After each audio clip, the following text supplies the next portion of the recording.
तो अभी तक हमने इक्वेशंस ऑफ मोशन को डिराइव किया। पहले हमने analytically equation of motion derive की, देन ग्राफिकली डिराइव की। अब हम डिफरेंट ग्राफ्स के और उनकी प्रॉपर्टीज की स्टडी करेंगे, जिनमें फर्स्ट ग्राफ आता है डिस्टेंस टाइम ग्राफ।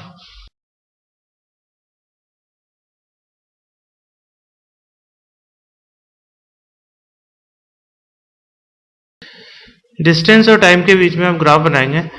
इस केस में हम अलग अलग कंडीशंस के लिए ग्राफ ड्रॉ करेंगे। फॉर एग्जांपल, जब बॉडी रेस्ट पे हो तो उसका डिस्टेंस टाइम ग्राफ कैसा बनेगा, जब बॉडी कांस्टेंट स्पीड से मूव कर रही हो तब उसका डिस्टेंस टाइम ग्राफ कैसा बनेगा, अगर उसमें नॉन यूनिफॉर्म स्पीड है, जैसे कि स्पीड बढ़ रही है तो कैसा होगा, स्पीड कम हो रही है तो कैसा होगा। ये सारे डिस्टेंस टाइम ग्राफ हम यहाँ पर पढ़ेंगे। तो इसमें फर्स्ट लेते हैं अपन, when the body is at rest.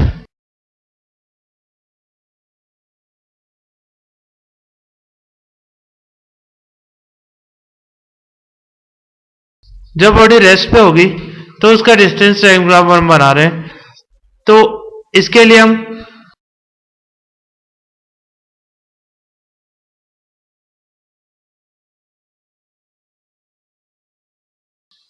Distance को y एक्सिस पे लेते हैं। Suppose distance is represented by d, तो डिस्टेंस हमने y एक्सिस पे ली, टाइम को हम x एक्सिस पे ले रहे हैं। अगर बॉडी रेस्ट पर है और वो इनिशियली कुछ मीन पोजीशन से कुछ डिस्टेंस पर होगी या ओरिजिन से कोई डिस्टेंस पर होगी। सपोज ये हमारा ओरिजिन है, इसके कोऑर्डिनेट हो गए 0,0,0। इससे 20 मीटर ऊपर हम एक पॉइंट मार्क करेंगे, ठीक है। तो ये 20 उसका डिस्टेंस होगी फ्रॉम द इनिशियल पोजीशन और ओरिजिन। यहां पर अगर बॉडी रेस्ट पर है तो जैसे जैसे मेरा टाइम बढ़ेगा डिस्टेंस की वैल्यू वही रहेगी 20 ही, फ्रॉम द ओरिजिन इसकी पोजीशन चेंज नहीं होगी। अगर इसकी पोजीशन चेंज नहीं हो रही है तो हम कहेंगे कि ये रेस्ट पर है। इसका मतलब t इक्वल टू 0 पर अगर ये 20 पर है, t इक्वल टू 1 सेकेंड पर ये भी 20 पर है, t इक्वल टू 2 सेकेंड पर 20 पर है, t इक्वल टू 3 सेकेंड पर 20 पर है। तो इस तरह से टाइम तो चेंज हो रहा है लेकिन इसकी डिस्टेंस चेंज नहीं हो रही, इसकी पोजीशन वही 20 है। तो इस केस में हम जो टाइम ग्राफ बनेगा वो होगा बॉडी एट रेस्ट का ग्राफ। सेकेंड केस है when body is moving with uniform speed.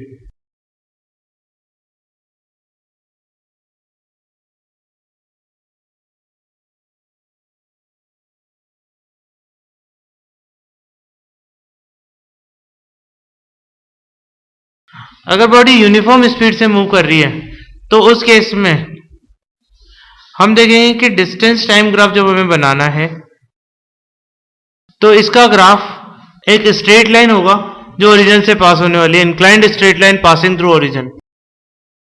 ये डिस्टेंस टाइम ग्राफ देगा for a body at uniform speed. Distance time graph को समझने के लिए हमें इसकी प्रॉपर्टी का पता होना चाहिए। डिस्टेंस टाइम ग्राफ की प्रॉपर्टी है कि अगर मैं इसका स्लोप निकालूं तो मुझे स्पीड देगा। स्लोप का मतलब है tan theta, where theta is the angle made by the graph with the horizontal. Suppose मैं यहां हॉरिजॉन्टल लाइन ड्रॉ करता हूं तो ये एंगल बना रहा है थीटा। अगर मैं ओरिजिन पर की बात करूं तो ओरिजिन पर भी ये एंगल सेम बनाएगा थीटा। इसका मतलब क्या इसका थीटा चेंज नहीं हो रहा। अगर इसका थीटा चेंज नहीं होगा तो ऑब्वियसली tan थीटा की वैल्यू कांस्टेंट रहेगी। tan थीटा की वैल्यू कांस्टेंट है तो इसका मतलब है कि dt ग्राफ का स्लोप से कांस्टेंट है और स्लोप कांस्टेंट है। तो इस केस में हम कहेंगे कि ये ग्राफ एक कांस्टेंटली मूविंग, कांस्टेंट स्पीड से मूविंग बॉडी का ग्राफ है। That means in this case v equal to constant. Third case, when body moving with non uniform speed.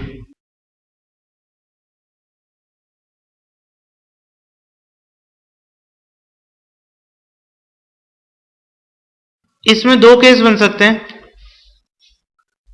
First case में जब स्पीड बढ़ रही हो, मतलब इंक्रीजिंग स्पीड का ग्राफ अगर मुझे बनाना है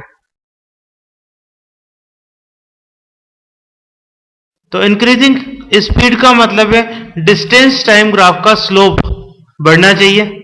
स्लोप मतलब tan थीटा, और tan थीटा तब बढ़ेगा जब थीटा बढ़ेगा। इसका मतलब इंक्रीजिंग स्पीड के केस में थीटा की वैल्यू कंटिन्यूअसली बढ़नी चाहिए।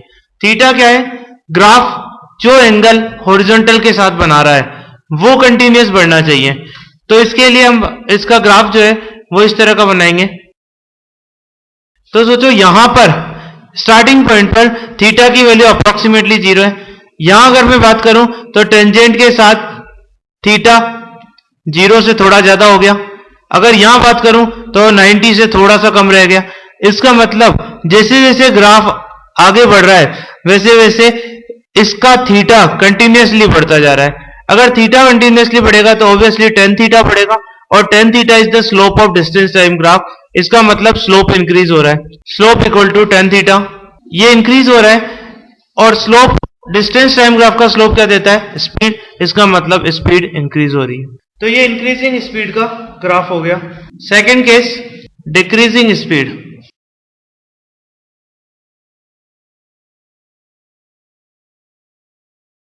डिक्रीजिंग स्पीड का ग्राफ आप खुद बता सकते हैं इसका क्या मतलब होगा। स्पीड कम हो रही है, स्पीड कम हो रही है, इसका मतलब टेन थीटा कम होना चाहिए, स्लोप कम होना चाहिए। और टेन थीटा तब कम होगा जब थीटा कम होगा। थीटा कम करना है आपको। यहां पर एक कंफ्यूजन क्रिएट होता है। कई बार हम ये मान लेते हैं स्पीड डिक्रीज हो रही है, स्पीड डिक्रीज हो रही है, इसका मतलब ग्राफ नीचे आ रहा होगा ऐसे। ये बिल्कुल गलत बात है। ग्राफ नीचे आना जरूरी थोड़ी है। अगर सोचो कोई कार है, वो आगे बढ़ रही है और वो ब्रेक लगाती है। अगर वो ब्रेक लगाएगी तो उसकी स्पीड कम होगी या नहीं होगी? होगी। स्पीड कम हो रही है, क्या इसका मतलब ये है क्या कि कार वापस जाने लग गई?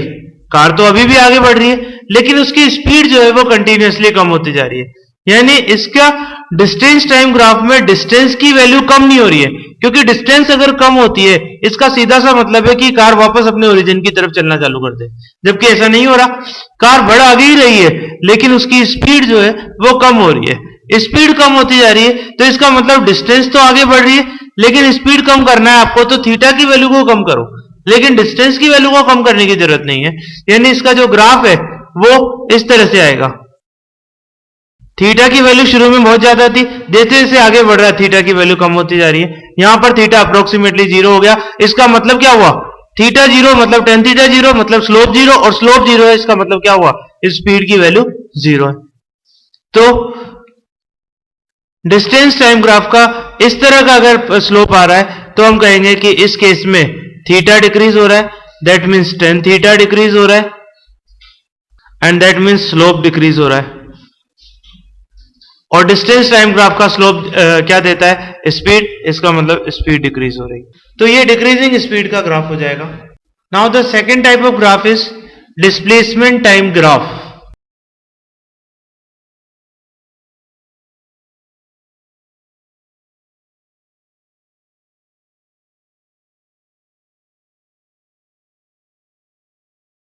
इसके भी हम तीन केस लेते हैं। सपोज फर्स्ट है when body is at rest.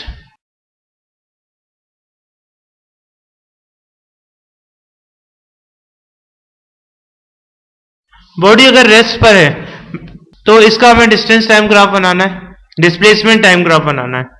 यहां पर भी इसकी प्रॉपर्टीज जानना जरूरी है। जैसे डिस्टेंस टाइम ग्राफ का स्लोप क्या हमें क्या देता था? स्पीड। डिस्प्लेसमेंट टाइम ग्राफ का स्लोप हमें देगा वेलोसिटी। तो अगर बॉडी रुकी हुई है, इसका ग्राफ बनाना है तो इसका ग्राफ बिल्कुल इसी तरह से बनेगा, क्योंकि पोजीशन कांस्टेंट है। बॉडी रुकी हुई इसका मतलब पोजीशन कांस्टेंट है। पोजीशन कांस्टेंट है इसका मतलब जो इनिशियल पोजीशन थी वही फाइनल पोजीशन है। सपोज इनिशियल पोजीशन यहां पर थी, that is D from the origin O. तो टाइम जैसे जैसे बढ़ेगा इसकी पोजीशन डी रहेगी, फिर टाइम बढ़ा डी पोजीशन रही, तो इसका जो ग्राफ आएगा वो क्या आएगा? टाइम एक्सिस के पैरेलल लाइन। ये ध्यान रखना, कोई भी ग्राफ बनाते हैं हम तो जो चीज कांस्टेंट होती है उस एक्सिस के परपेंडिकुलर लाइन हम ड्रॉ करते हैं। फॉर एग्जांपल अगर यहां पर पोजीशन कांस्टेंट है तो हम पोजीशन वाली एक्सिस यानी स्मॉल डी एक्सिस के परपेंडिकुलर लाइन ड्रॉ करेंगे। सपोज टाइम कांस्टेंट रखो तो कैसी लाइन बनाओगे? टाइम एक्सिस के परपेंडिकुलर लाइन बनाएंगे, जो कि एक इम्पॉसिबल ग्राफ होगा क्योंकि टाइम कांस्टेंट नहीं होता।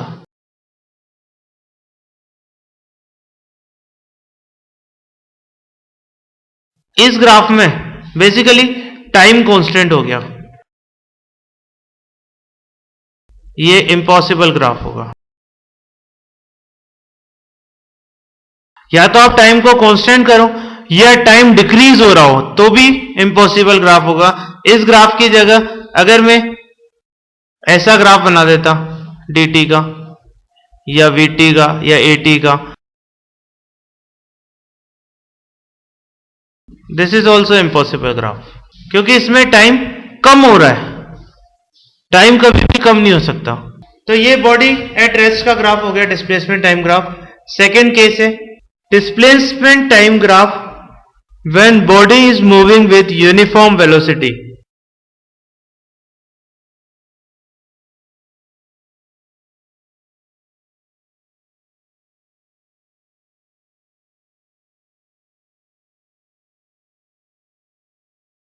अगर बॉडी यूनिफॉर्म वेलोसिटी से मूव कर रही है तो अगेन डिस्प्लेसमेंट टाइम ग्राफ का थीटा कांस्टेंट हो जाएगा।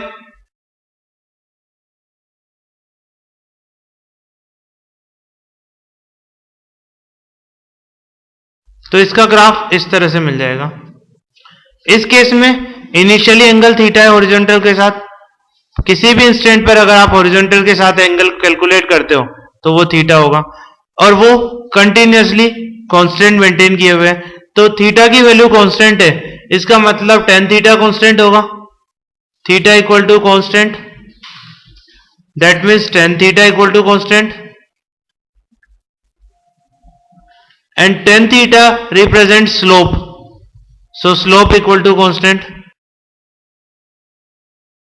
डिस्प्लेसमेंट टाइम ग्राफ का स्लोप देता है वेलोसिटी, इसका मतलब वेलोसिटी इक्वल टू कांस्टेंट। तो ये ग्राफ कांस्टेंट वेलोसिटी का ग्राफ हो जाएगा।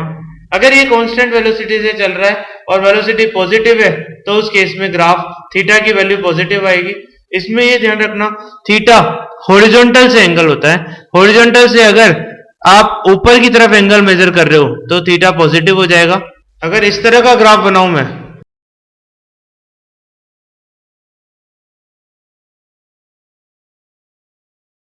तो इस केस में ग्राफ में अगर आप थीटा मेजर करो, यहां हॉरिजॉन्टल लाइन ड्रॉ करोगे, हॉरिजॉन से एंगल अगर आपको क्लॉकवाइज लेना है तो ये थीटा नेगेटिव को बताएगा, और थीटा नेगेटिव आ रहा है इसका मतलब tan थीटा नेगेटिव होगा, tan थीटा मतलब स्लोप नेगेटिव होगा, इसका मतलब वेलोसिटी नेगेटिव होगी।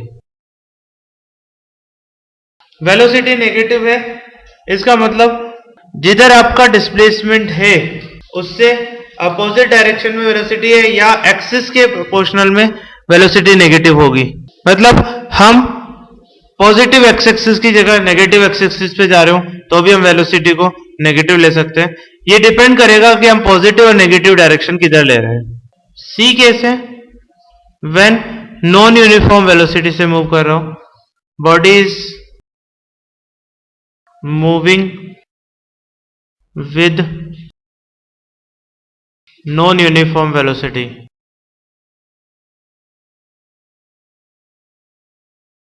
नॉन यूनिफॉर्म वेलोसिटी से अगर कोई बॉडी मूव कर रही है तो दो केस हो सकते हैं।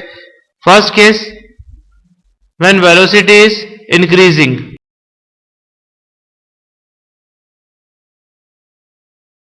वेलोसिटी इंक्रीज हो रही है तो हम इसे बोलेंगे पॉजिटिव एक्सेलरेशन।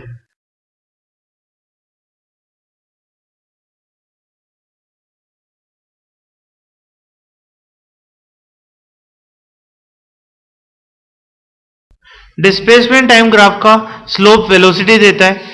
अगर वेलोसिटी इंक्रीज हो रही है इसका मतलब स्लोप इंक्रीज होना चाहिए, इसका मतलब tan थीटा इंक्रीज होना चाहिए, इसका मतलब थीटा इंक्रीज होना चाहिए।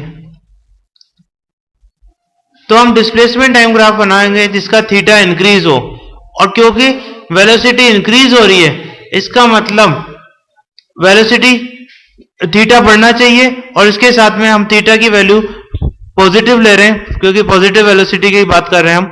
तो पॉजिटिव वेलोसिटी इंक्रीज करना है हमें, तो थीटा की वैल्यू को बढ़ाने वाला ग्राफ यानी कि इस तरह का ग्राफ आएगा। ये आपकी इनिशियल पोजीशन को बताएगा और ये थीटा इंक्रीमेंट ये बताएगा कि पॉजिटिव डायरेक्शन में वेलोसिटी इंक्रीज हो रही है। सेकंड केस है इसका, व्हेन वेलोसिटी डिक्रीजेस।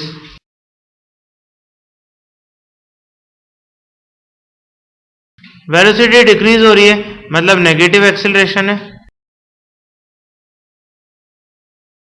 यानी एक्सेलरेशन नेगेटिव है, वेलोसिटी डिक्रीज हो रही है। डिस्प्लेसमेंट टाइप ग्राफ का स्लोप वेलोसिटी देता है और वो डिक्रीज हो रही है, इसका मतलब स्लोप डिक्रीज हो रहा है, टेन थीटा डिक्रीज हो रहा है, थीटा डिक्रीज हो रहा है। तो इसका जब हम ग्राफ बनाएंगे